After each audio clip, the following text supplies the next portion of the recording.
Let's talk about houses. Houses, yes. Because, of course, that's what I loved. You love houses. You love timber houses even I more. like timber houses with tin roofs and plenty of character. And, sorry, I digress, but that's my strategy. But certainly, we just bought for a financial advisor who recommends a number of investors our way, and it is always house on land, good land component.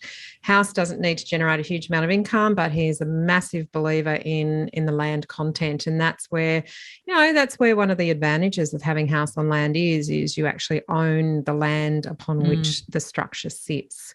It's a big one from a capital growth perspective because you can't reproduce land. Now we're talking about locations obviously where you're landlocked, not where there is ability to add more subdivisions or greenfield sites. That's not necessarily the pro of buying land there. You might be better off looking at an apartment closer to a city where there is scarcity. But one of the things that I really like about houses is, and this is how a house can grow with you, is the potential to extend.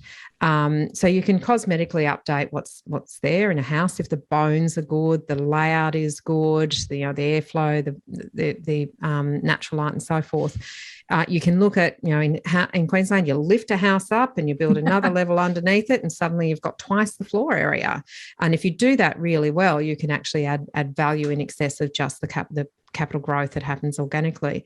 In Sydney, I think often they're sitting on a concrete slab, so perhaps put a level on top or go out to the rear. So there are ways to extend houses subject to council approval in your local government area that can allow the house to actually grow with you.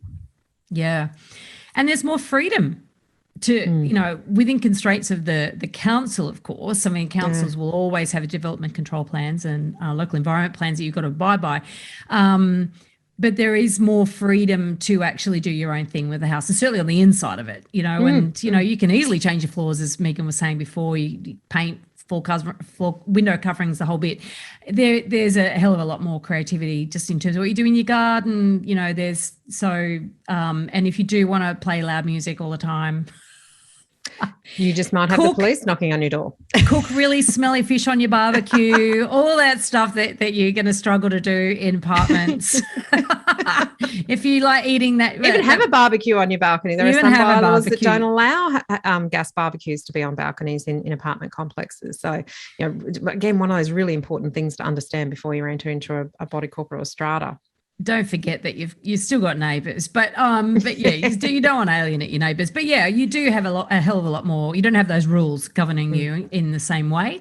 And look, obviously with a house, there's more flexibility to grow into that house, particularly as Megan was talking before, the potential to extend.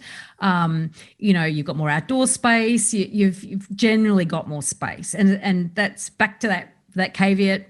Earlier on, it's all about location. It's all about the options that present themselves and whether an apartment is better than a house.